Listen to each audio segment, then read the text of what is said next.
You and a friend are looking for a place to live. You have a list of places and go to see a rental agent to check on a number of points. Listen to the conversation between your friend and the rental agent and complete the list. First, you have some time to look at questions 1 to 7.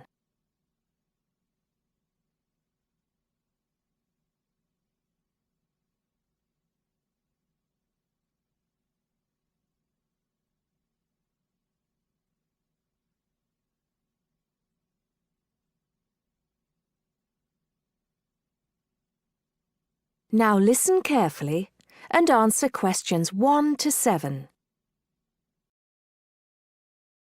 Hi, we've been looking over your listing of apartments for rent and we have a few questions about a couple of the apartments. Can you help us? Sure. Yep, this is our most recent listing. What would you like to know? Well, we were first wondering about the house on 3rd Street. We can see that it is furnished and rents for $135 a week, but can you tell us how many bedrooms it has? Let's see. In addition to the den, it has 3 bedrooms. The rental on 3rd Street has 3 bedrooms. So in the example, 3 bedrooms has been written down in the number of rooms column for 19 3rd Street. Now we shall begin. You should answer the questions as you listen, because you will not hear the recording a second time. Listen carefully and answer questions 1 to 6. Hi, we've been looking over your listing of apartments for rent and we have a few questions about a couple of the apartments. Can you help us? Sure. Yep, this is our most recent listing. What would you like to know? Well, we were first wondering about the house on 3rd Street. We can see that it is furnished and rents for $135 a week, but can you tell us how many bedrooms it has?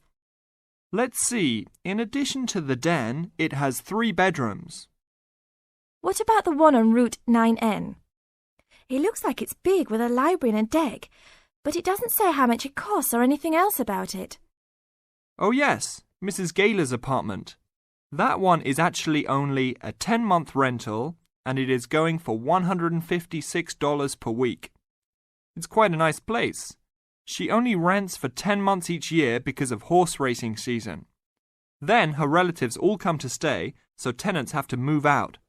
It's a little bit inconvenient, but past tenants have really enjoyed their stay there. Oh, well, we need it for a full year. I guess that one is out. How about the rental on Browen Drive? How many rooms does that one have?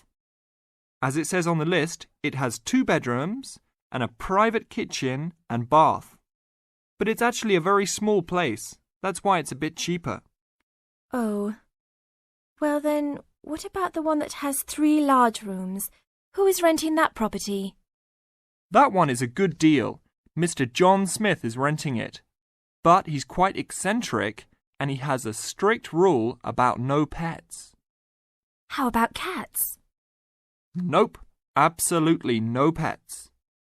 Well then, how about this studio apartment rented by Mr. Bo Jensen?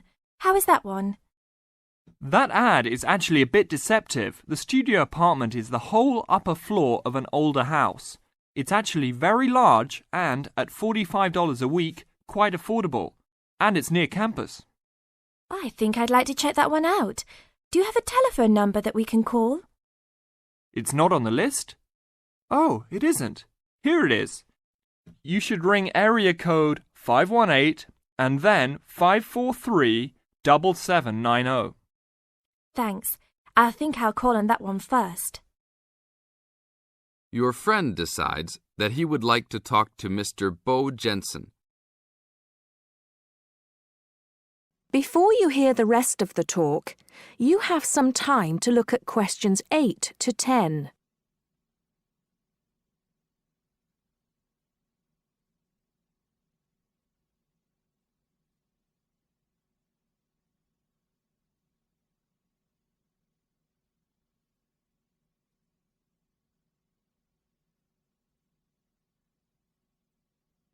Now listen and answer questions 8 to 10.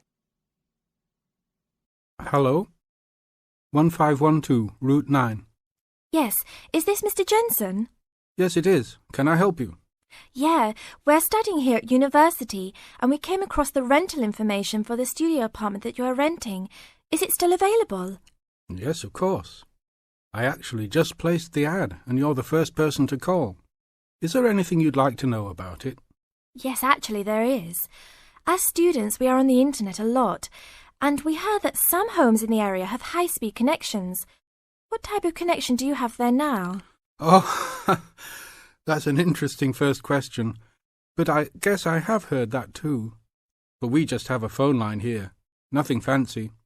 I think you can have a cable line installed, but it's just a phone line for now. Okay, well maybe we can do that. What type of heating does the apartment have? Now there's a more traditional question. We have oil heat here. It's an older house. That tends to be a little more expensive during the winter, right? Yeah, but there's nothing to do about it. It would cost too much for me to put in a gas heater. What else would you like to know about the apartment? Well, we heard it was quite big. Is it furnished? Actually, yes. I should have put that in the ad. It has an old couch and a couple chairs, a dining table, refrigerator, stove, and even a dishwasher. Does it have any beds? Yep, it has 2. That sounds great.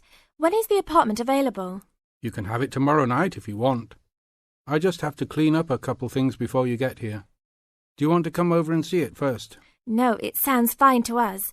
I actually know the street too, so I know the area. We'll take it. That is the end of part 1. You now have half a minute to check your answers.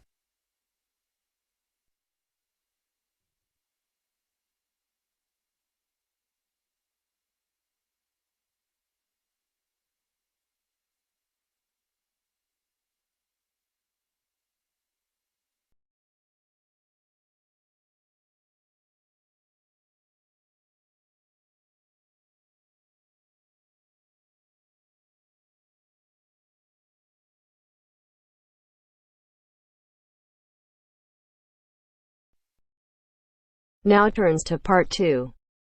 Part 2. You will hear a member of the local council describing plans to redevelop part of the seafront of a coastal town. First, you have some time to look at questions 11 to 15.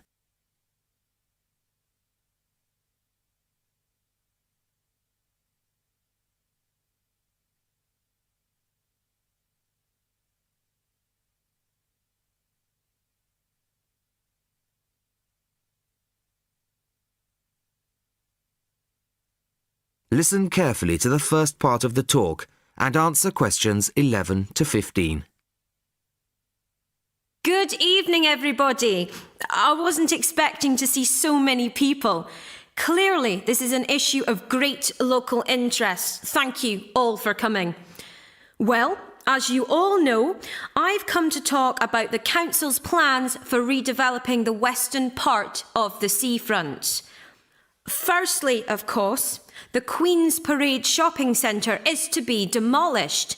It was built on the cheap and in a hurry in 1953 and recently came third in a national newspaper's ugliest buildings in the country list, so I don't think anybody's going to miss it. The question was, what do we replace it with? Well, after consultations with the local community, we decided, as I'm sure most of you are aware, to replace it with a complex of small shops and workshops, plus a 3-screen cinema. We particularly didn't want another bland glass and steel shopping centre full of the same old chain stores as every other town centre. No, this is our chance to do something just a little bit different. I'll start at the top. On the 3rd floor will be a cafe and a restaurant. Part of this will be open air, so people can enjoy a meal or a cup of coffee in the fresh air, weather permitting, of course. Below this will be the cinema, and below that, on the 1st floor, will be some much needed council offices. We're getting very cramped in the town hall, I can assure you.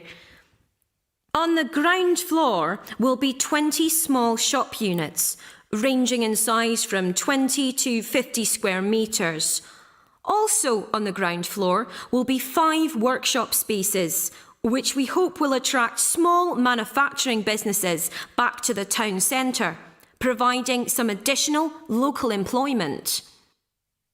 Underneath the centre will be an underground car park. Not a great big car park like in the present centre. Our aim is that most visitors to the centre will come on foot or by bus. In fact, the car park will be restricted to people working in the centre and disabled visitors. Then, and perhaps this is the most exciting part of the project, the beach in front of the new complex is going to be completely transformed. We're going to extend the beach. Yes, extend it. 10,000 tonnes of sand is going to be brought in to make it into a proper beach, instead of the dirty little strip of sand it is now. As well as being for the enjoyment of local people, we're hoping that a decent beach will attract more visitors to the town, and that has to be good for local businesses. Before you hear the rest of the talk, you have some time to look at questions 16 to 20.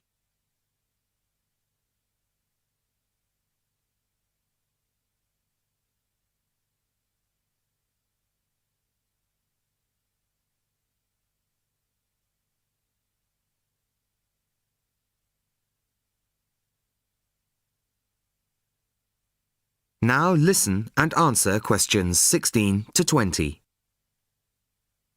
Now I must emphasise that these plans have not yet been finalised. That's what this meeting is about. Of course, it's vital with a project like this that we have the support of local people. After all, we work for you and it's your money that's paying for it. So, first of all, the plans for the new centre are going to go on display in the town hall. They'll be there from Monday the 5th of March until Friday the 6th of April. Plenty of time for anybody who's interested to get over there and have a look at them, I think. There'll be a suggestions box in the same room as the plans. Anybody who has anything to say is welcome to fill in a suggestions form. These forms will be looked at and taken seriously, you can be sure of that. Then on Tuesday, April the 10th, there'll be another public meeting much like this one, and in this same place. It'll start at 7 o'clock, and there'll be a chance for local residents to address the council. We'll also report back to you on the results gathered in the suggestions box. Anyway, I'd now like to hand you over to my colleague, my fellow councillor. That is the end of part 2. You now have half a minute to check your answers.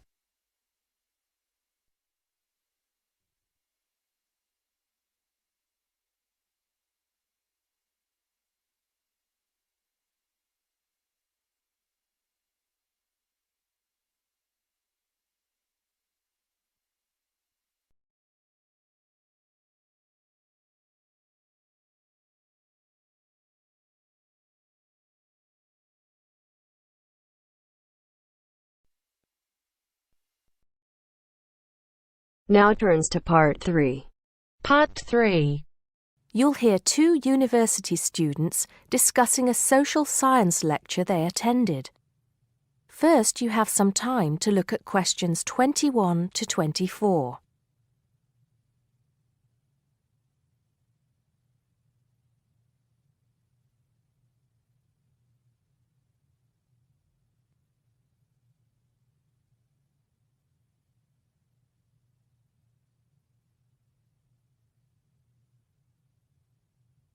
Now listen carefully and answer questions 21 to 24. Did you go to the first social science lecture yesterday? Yeah. Didn't you see me there? No. I was trying so hard to understand the lecturer. What didn't you understand? A lot of it, really. For example, he said we needed to study history as part of the course, but I didn't get why. You probably missed it. He said early on that we need to learn from our past mistakes. Right. But he also said we need to put ourselves in the place of our ancestors. Why is that? I think the point is that it's not enough to know how they lived and what they did. We need to know what they thought. I see. And I've written transferable skills in my notes next, but I have no idea what that means. If you study social science, you learn skills that you can use in a job. Oh, right. Is that all? Okay, but why is that? The point he made was that in studying social science, you use a flexible and adaptable approach to learning. Before you hear the rest of the conversation, you have some time to look at questions 25 to 30.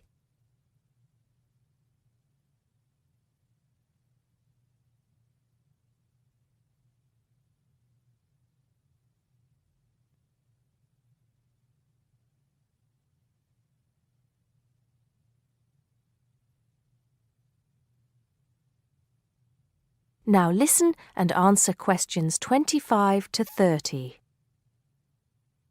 He also kept mentioning all the other subjects we will need to study as part of the course.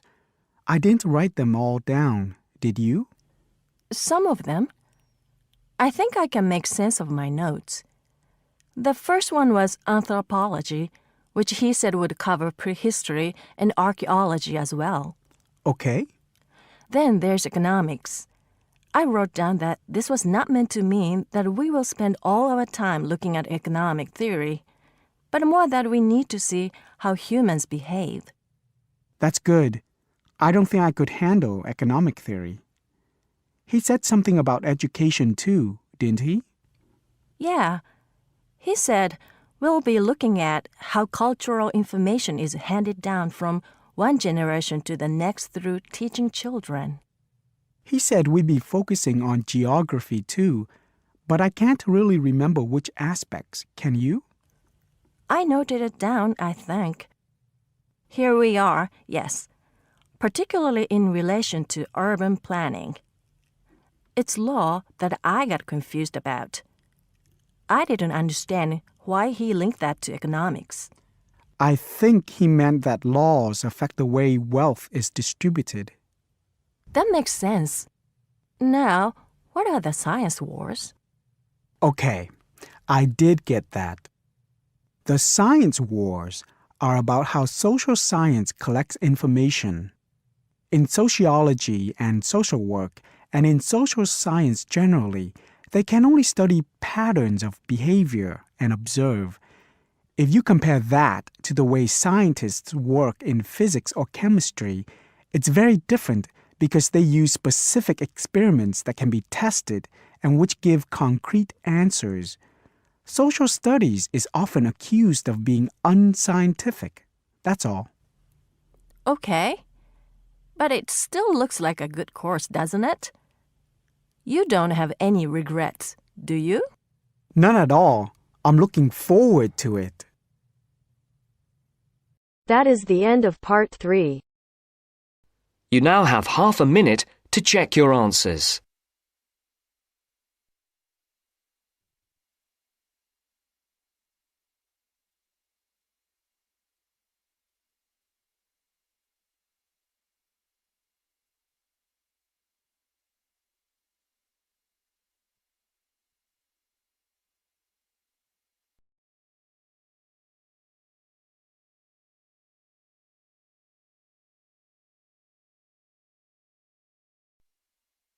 Now turns to part 4.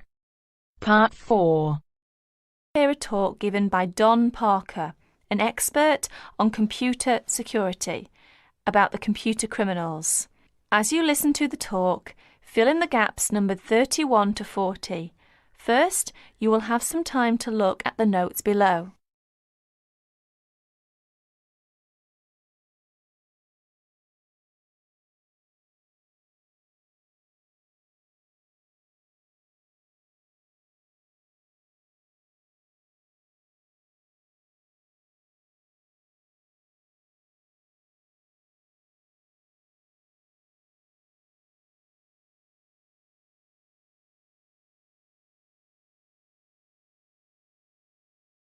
Now listen to the talk. Hi there. As an expert on computer security, my job is to oversee and analyse the phenomenon in computer users. Computer has been commonplace in our daily life, make our life and work efficiently and lively. However, with the development of the computer technology, computer crime has come to arise more people's attention. Now, in respect of this topic, I will present some of my view and studies. What kinds of people are perpetrating most of the information technology crime? According to my research, over 80% may be employees. The rest are outside users, hackers and crackers and professional criminals. It is amazing that employees amount for this large portion. Let us see them in detail. Employees. Employees are those with the skills, the knowledge, and the access to do bad things. Dishonest or disgruntled employees pose a far greater problem than most people have realized. To most supervisors and some experts, they worry that dishonest employees or outsiders can more easily intercept communications or steal company trade secrets. Workers may use information technology for personal profit or steal hardware or information to sell. They may also use it to seek revenge for real or imagined wrongs, such as being passed over for promotion. Sometimes they may use the technology simply to demonstrate to themselves that they have the power over people. This may have been the case with a Georgia printing company employee convicted of sabotaging the firm's computer system. As files mysteriously disappeared and the system randomly crashed, other workers became so frustrated and enraged that they quit. Outside users. Suppliers and clients may also gain access to companies' information technology and use it to commit crime. With both, this becomes more a possibility as electronic connections, such as electronic data interchange systems, become commonplace. Hackers and crackers. What are hackers? Hackers are people who gain unauthorized access to computer or telecommunications systems for the challenge or even the principle of it. Crackers also gain unauthorized access to information technology, but do so for malicious purposes. Crackers attempt to break into computers and deliberately obtain information for financial gain, to shut down hardware, pirate software, or destroy data. The tolerance for hackers as the benign explorer has decreased. Most communication systems administrators view any kind of unauthorized access as a threat, and they pursue the offenders vigorously. And educators also try to point out to students that university cannot provide an education for everybody if hacking continues. Professional criminals. Members of organized crime rings don't just steal information technology, they use it in a legal way as a business tool, but for illegal purposes. For instance, databases can be used to keep track of illegal gambling debts and stolen goods. Drug dealers have used pages as link to customers. Microcomputers, scanners, and printers can be used to forge checks, immigration papers, passports, and driver's licenses. Telecommunications can be used to transfer funds illegally. As information technology crime has become more sophisticated, in 1988, after the last widespread Internet break-in, the US Department created the Computer Emergency Response Team, or CERT. Although it has no power to arrest or prosecute, CERT provides round-the-clock international information and security-related support services to users of the Internet. Whenever it gets a report of an electronic snooper, whether on the Internet or on a corporate email system, CERT stands ready to lend assistance. It counsels the party under attack, helps them thwart the intruder, and evaluates the system afterwards to protect against future break-ins. That is the end of part 4. You now have half a minute